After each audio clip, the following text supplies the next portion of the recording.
Hallo zusammen, mein Name ist Fitzfuchs und heute habe ich für euch 12 praktische Tipps für die Gamescom und wir fangen gar nicht lange, wir fangen direkt an.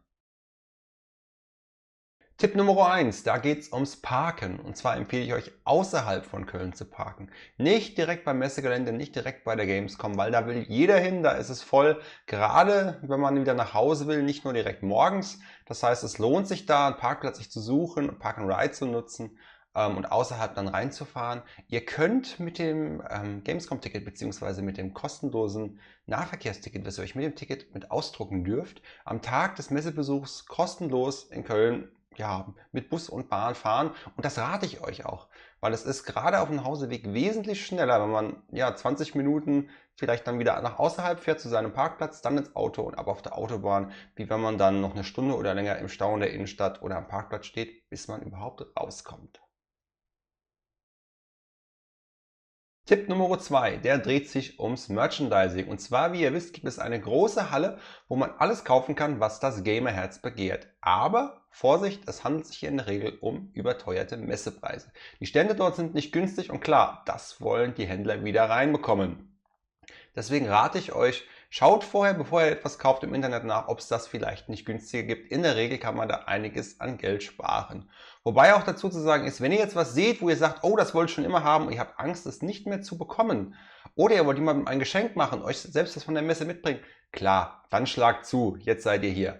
Aber wenn es nicht ganz so eilig ist, dann rate ich euch nochmal einen Blick ins Internet. Da kann man in der Regel noch einiges an Geld sparen. Auch noch zu erwähnen ist, man soll schnell sein, zum Beispiel bei großen Ständen, wo gerne viel eingekauft wird. Mir fällt da jetzt der Blizzard-Stand ein. Da sind Größen, Standardgrößen wie S oder M von T-Shirts meistens recht schnell vergriffen. Das heißt, auch da lohnt sich dann direkt der Gang als erstes in die Merchandise-Halle, wenn man sein Wunsch-T-Shirt unbedingt haben möchte. Tipp Nummer 3, und das ist fast das Wichtigste: Informiert euch im Vorfeld, was es auf der Gamescom alles zu sehen gibt. Klärt dann auch in der Clique ab, wo ihr überall hin möchtet.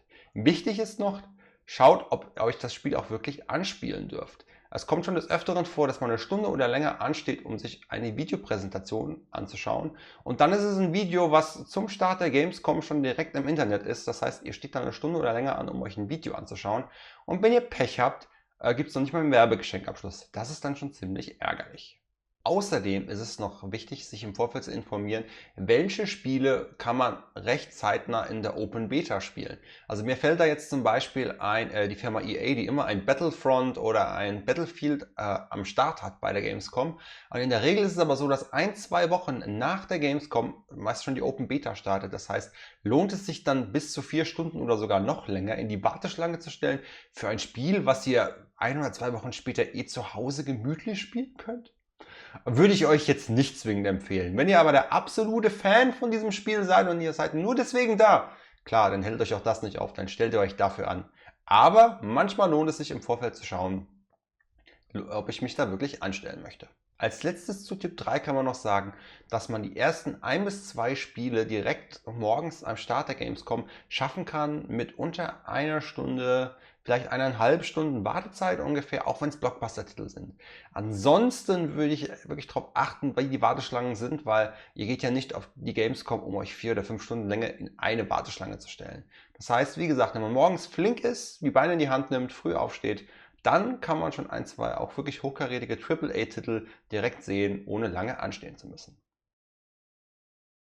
Wie? Ich muss mich im Vorfeld dafür anmelden. Ja, Tipp 4 dreht sich darum, macht euch im Vorfeld schlau, ob ihr euch bei den großen Herstellern für gewisse Spiele im Vorfeld anmelden müsst.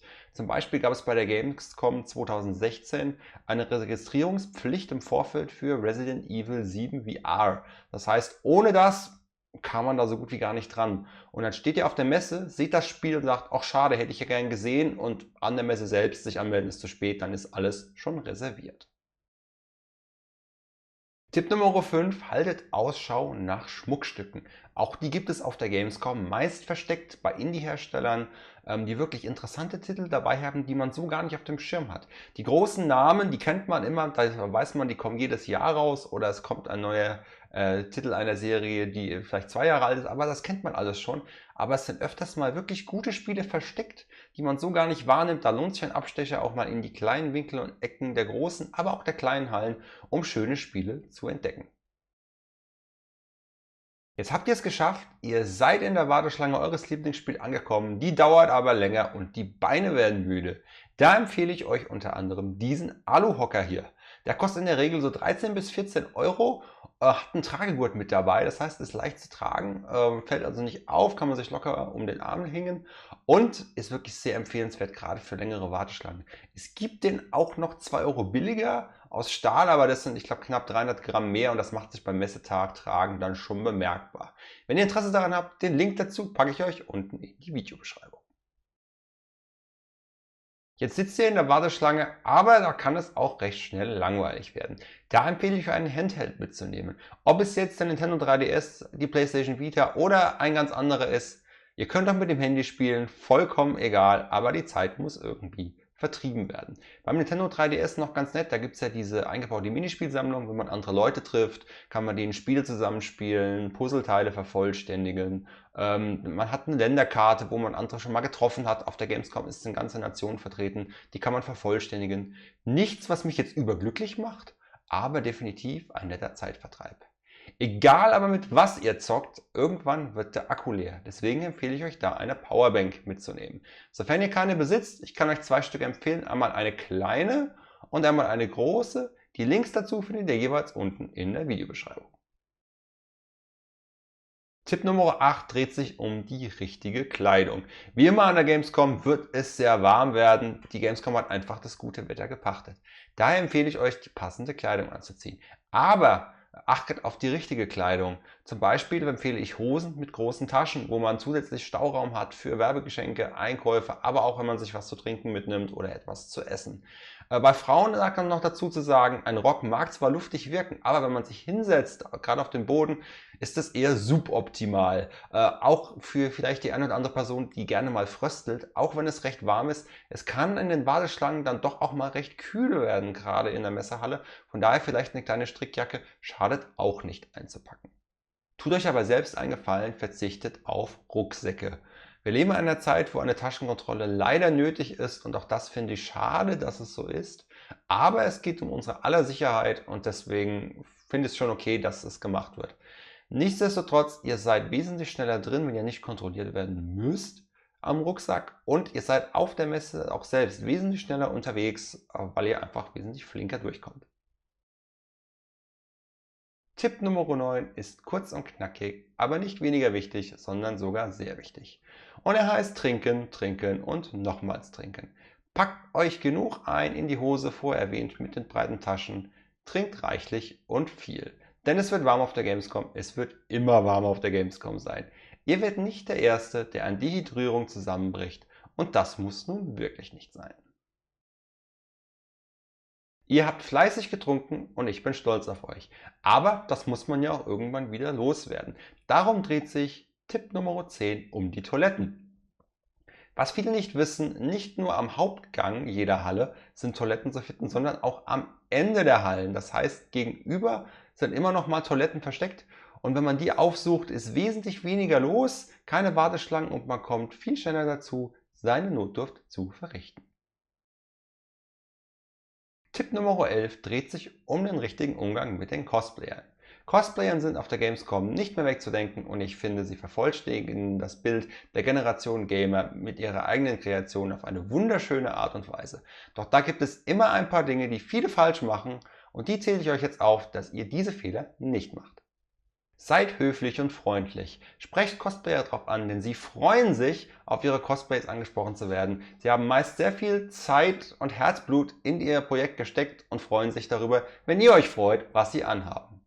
Fragt freundlich nach einem Foto, fragt, ob sie ein Foto mit euch zusammen machen möchten. Cosplayer machen das in der Regel sehr gerne. Zückt aber nicht euer Handy und macht einfach einen Schnappschuss. Das sieht in der Regel doof aus, zum Beispiel wenn sie auch gerade eine Pause machen, irgendwo sitzen oder was essen. Das ist unhöflich und macht man einfach nicht.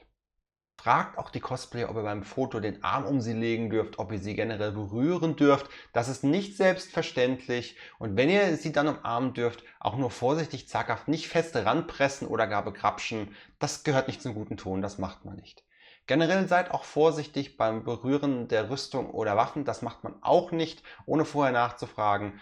Ihr wisst nicht, wie das produziert wurde, die haben sehr viel Arbeit, sehr viel Liebe reingesteckt und ihr könnt da Dinge beschädigen und kaputt machen, weil ihr einfach keine Ahnung davon habt. Deswegen immer freundlich sein und vorher nachfragen. Die eingeblendeten Cosplay-Bilder sind übrigens von einer mir bekannten Cosplayerin. Ihr Name, ich spreche bestimmt falsch aus, ich möchte mich jetzt schon gleich entschuldigen, Lavi Choet. Und jeder, der mehr von ihr sehen mag, den Link zu ihrer Facebook-Seite poste ich euch unten in die Videobeschreibung.